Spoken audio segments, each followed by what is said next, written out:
Bhogapuram airport మరి Bhogapuram airport నిర్మాణానికి సంబంధించి చాలా చర్చలు జరుగుతున్నాయి. క్రెడిట్ చోరీ గురించి కూడా చాలా చర్చలు జరుగుతున్నాయి. మరి రేపు ఆగస్టు 1వ తారీఖున మరి దేశ ప్రధాని నరేంద్ర మోదీ గారి చేతుల మీదుగా ప్రారంభోత్సవానికి కూడా నోచుకుంది. మరి భోగాపురం ఎయిర్పోర్ట్ ఇంటర్నేషనల్ ఎయిర్పోర్ట్ నిర్మాణంలో ఎవరి భాగస్వామ్యం ఎంత, ఎవరి క్రెడిట్ చోరీ చేయాల్సినటువంటి అవసరం ఉంది అన్నది స్పష్టంగా ఒక్కసారి వెనక్కి వెళ్ళి ఆలోచిస్తే విషయం అంతా మనకు అర్థమైపోతుంది. రాష్ట్ర విభజన జరిగిన తర్వాత 2014లో ఏర్పాటైనటువంటి మొదటి ప్రభుత్వం చంద్రబాబు నాయుడు గారి ప్రభుత్వం. చంద్రబాబు నాయుడు గారి కాలంలోనే భోగాపురం ఇంటర్నేషనల్ ఎయిర్పోర్ట్ అక్కడికి విశాఖపట్నం నుంచి షిఫ్ట్ చేయాలని ఆలోచన చేసే దానిలో భాగంగా ప్రయత్నాలు ప్రారంభించడం జరిగింది. మరి వారి కాలంలోనే కేంద్ర ప్రభుత్వం తాలూకు అనుమతుల గురించి ప్రయత్నించడం జరిగింది.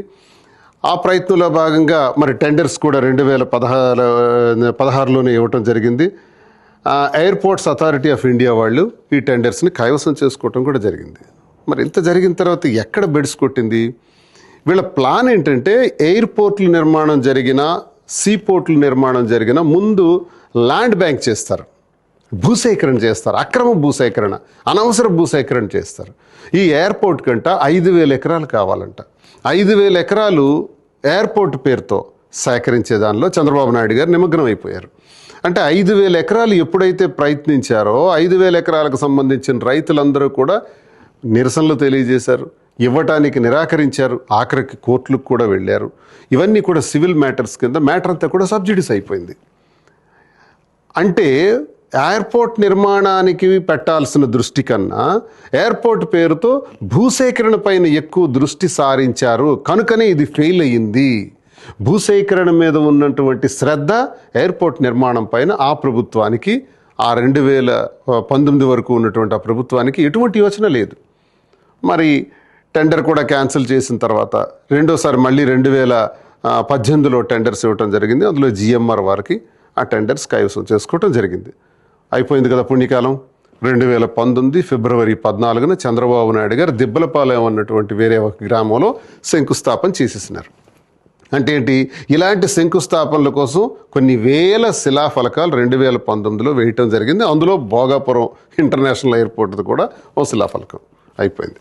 2019కి ప్రభుత్వం మారింది. జగన్మోహన్ రెడ్డి గారు ముఖ్యమంత్రి అయ్యారు. అప్పటికి జగన్మోహన్ రెడ్డి గారి ఉద్దేశం ఏంటంటే విశాఖపట్నంలోనే పోర్టు కొనసాగిస్తే సరిపోతుంది కదా ఇంటర్నేషనల్ ఎయిర్పోర్ట్ అన్నది ఆయన భావనలో ఉండేది. మరి భోగాపురం షిఫ్ట్ చేస్తే ఇదంతా అనువైన ప్రదేశమా కాదా, ఇది డిస్టెన్స్ ఇవన్నీ చూసుకుంటే సరిపోతుందా లేదన్న ఆలోచనలో ఉన్నటువంటి పరిస్థితుల్లో విశాఖపట్నం కన్నా మళ్ళీ ఇక్కడే పెడితే బాగుంటుంది, ఎలాగూ ప్రారంభించారు కాబట్టి దీన్ని నేను పూర్తి చేసిస్తాను అన్నటువంటి ఉద్దేశంతో ఆయన ఆలోచనలో భాగంగా ఈలోగా కరోనా వచ్చింది. ఒక 2.5 ఏళ్ళు అతలాకుతలం చేసింది రాష్ట్రాన్ని, దేశాన్ని, ప్రపంచాన్ని కూడా.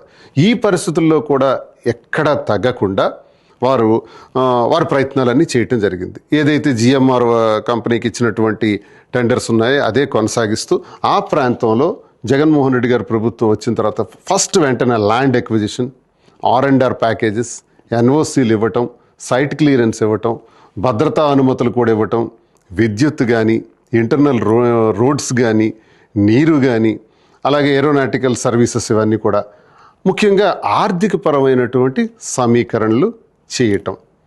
నిర్వాసిత గ్రామాలు ఏవైతే 4-5 ఉన్నాయో ఆ నిర్వాసిత గ్రామాలన్నిటికి కూడా వెంటనే భూసేకరణ చేసి ఒక 967 కోట్ల రూపాయలు శాంక్షన్ చేసి వాళ్ళకి R&R ప్యాకేజెస్ అన్ని అమలు చేసి ఇన్ఫ్రాస్ట్రక్చర్ నిర్మాణం కోసం మరో 1,200 కోట్ల రూపాయలు శాంక్షన్ చేసి ఈ అయినప్పటికీ 23వ సంవత్సరంలో వారు శంకుస్థాపన కూడా చేశారు. 23 మే 3వ తారీఖున శంకుస్థాపన చేసి 26వ సంవత్సరం కల్లా ఈ ఎయిర్పోర్టు నిర్మాణం పూర్తి చేస్తానని కూడా స్పష్టంగా తెలియజేశారు ముందుగానే. అంటే జగన్మోహన్ రెడ్డి గారి కాలంలో ఇంచుమించుగా 70% పూర్తయింది. ఎందుకు ఇంత ఫాస్ట్గా పూర్తయింది?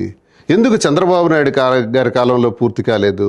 చంద్రబాబు నాయుడు గారు ఎయిర్పోర్ట్ కన్నా ఎయిర్పోర్ట్ పేరుతో ల్యాండ్ బ్యాంక్ చేసి రియల్ ఎస్టేట్ చేయాలని చూశారు. జగన్మోహన్ రెడ్డి గారు ఎయిర్పోర్ట్ నిర్మాణం జరగాలని ఆలోచించి ఏ 5,000 ఎకరాల కోసం అయితే రైతులందరూ కోర్టులకి అయితే వెళ్ళారో వాళ్ళకి ఒకే మాట చెప్పారు, నాకు 5,000 ఎకరాలు అక్కర్లేదు, 2,000 ఎకరాలు చాలు, 2,003 ఎకరాలు నేను తీసుకుంటున్నా, మిగతా భూమి అంతా కూడా మీకు తిరిగి ఇచ్చిస్తున్నా అన్నారు. అప్పుడు కోర్టులో ఉన్న కేసులన్నీ కూడా విత్డ్రా అయిపోయి మార్గం సుగమం చేశారు తద్వారా. ఎందుకంటే చంద్రబాబు నాయుడు గారికి జగన్మోహన్ రెడ్డి గారికి ఉన్న తేడా అదే.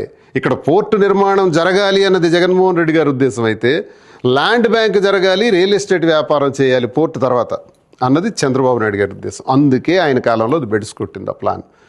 మరి జగన్మోహన్ రెడ్డి గారి కాలంలోనే 70% పూర్తి చేసుకుంది. కోర్స్ ప్రభుత్వం మారింది, ఇప్పుడు కూటమి ప్రభుత్వం అధికారంలోకి వచ్చింది. ఆ ఉన్నటువంటి ఆ 20-30%ని ఎలాగూ పూర్తి చేయాలి కాబట్టి అది పూర్తి చేసేసి ఈరోజు ప్రారంభోత్సవానికి చేస్తున్నారు.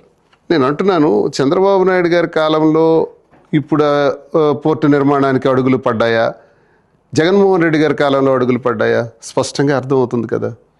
పూర్తిగా పట్టించుకోలేదు కదా. ఈ పరిస్థితుల్లో చంద్రబాబు నాయుడు గారు ఎప్పుడు కూడా క్రెడిట్ చోరీ చేయటం వరకు అలవాటు. క్రెడిట్ చోరీ ఇప్పుడే కాదు, చాలా సందర్భాల్లో ఆయన చేశారు.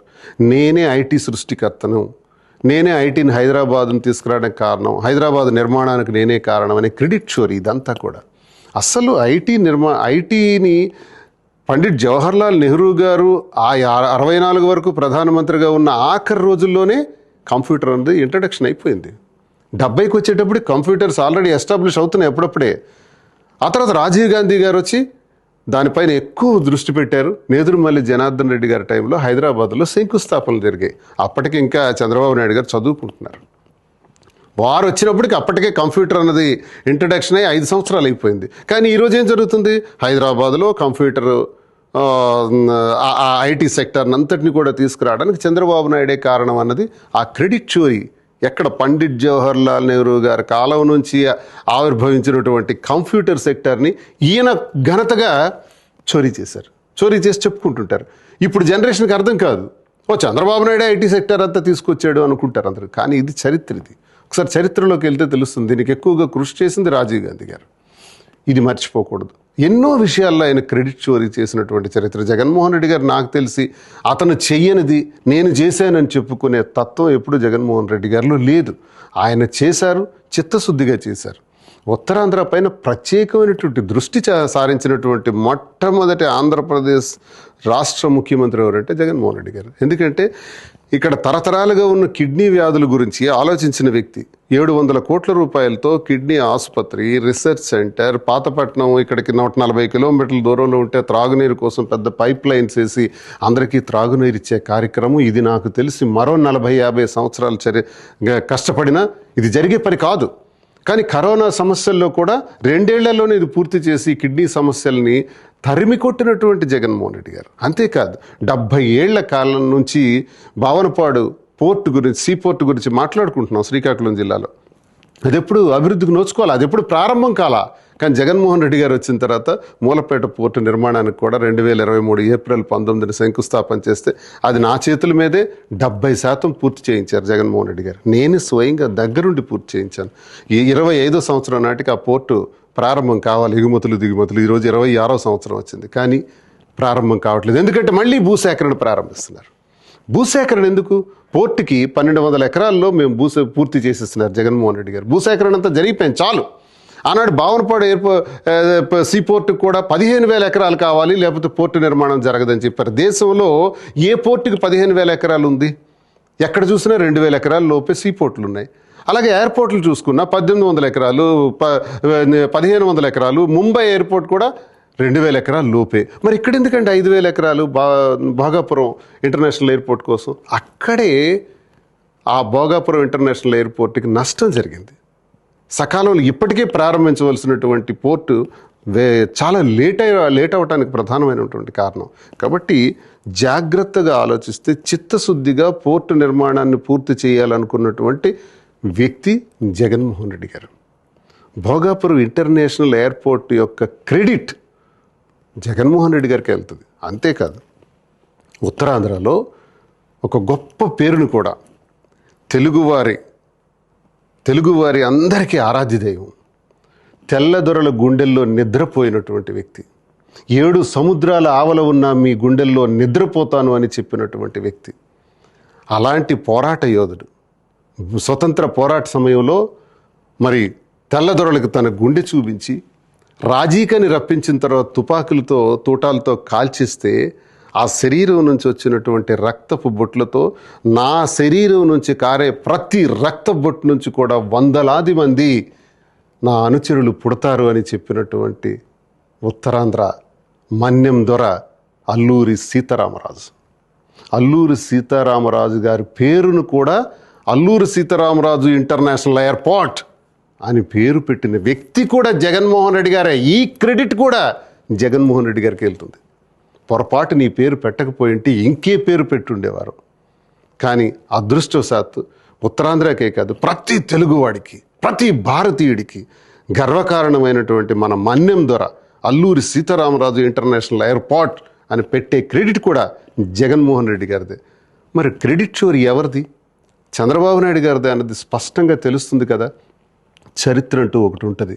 మనం చేసే పనులు మంచివా చెడ్డవా, మన పనుల్లో నిజాయితీ ఉందా లేదా అన్నది ప్రజలు ఎప్పుడూ గమనిస్తూనే ఉంటారు. చరిత్ర ఉన్నంత వరకు కూడా భోగాపురం ఇంటర్నేషనల్ ఎయిర్పోర్ట్ జగన్మోహన్ రెడ్డి గారి ఘనత, అది వారి క్రెడిటే అని స్పష్టంగా నేను ఈ సందర్భంగా తెలియజేస్తున్నాను. అందరికీ నమస్కారం.